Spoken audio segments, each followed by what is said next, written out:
நண்பர்கள் அனைவருக்கும் அன்பார்ந்த வணக்கங்க. இன்றைய பதிவில் ஜெர்சியில் ஒரு சினை மாடு ஒன்று விற்பனைக்கு வந்திருக்குதுங்க. மாடு வந்து 2ஆம் ஈத்து மாடு, பல்லு வந்து 6 பல்லுன்னு சொல்லியிருக்காங்க. நல்ல கறவைத்திறன் வாய்ந்த மாடு, அருமையான மடி செட்டில் இருக்குதுங்க. இந்த மாடு கம்மி பட்ஜெட் தான் சொல்லியிருக்காங்க. இந்த மாடு எந்த ஊர்லேருந்து விற்பனைக்கு வந்திருக்குது, கறவைத்திறன் அப்படியே விலை நிலவரம் எல்லாமே பார்க்கலாம் வாங்க.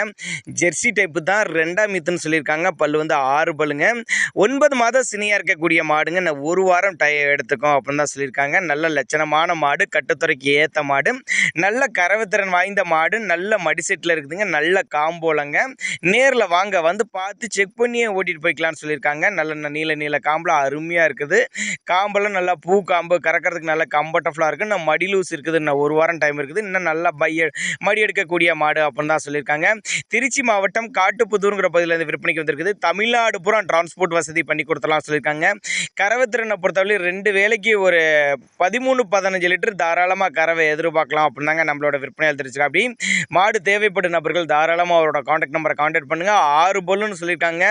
2ஆம் ஈத்து மாடுங்க. 9 மாதம் சினியாக இருக்கக்கூடிய மாடுங்க. இன்னும் ஒரு வாரம் டைம் எடுக்குன்னு சொல்லியிருக்காங்க. ஒரு 13-15 லிட்டர் கறவை எதிர்பார்க்கலாம்னு சொல்லியிருக்காங்க. மாடு நல்லா தரமான மாடு. எல்லா கிளைமேட்டு கொண்டு போன அடா பண்ணிக்கும். தண்ணி தவளுக்கு எந்த ஒரு குறைச்சல் இல்லை. தண்ணி தவள் நல்லா அருமையாக எடுத்துக்கும். ஆண் பெண் யார் வேணாலும் பிடிச்சிக்கலாம். அந்த சுழி தவறுலாம் எதுவும் இல்லைன்னு தான் சொல்லியிருக்காங்க. தேவைப்படும் நபர்கள் மட்டும் தாராளமாக அவரோட காண்டாக்ட் நம்பரை காண்டாக்ட் பண்ணுங்கள்.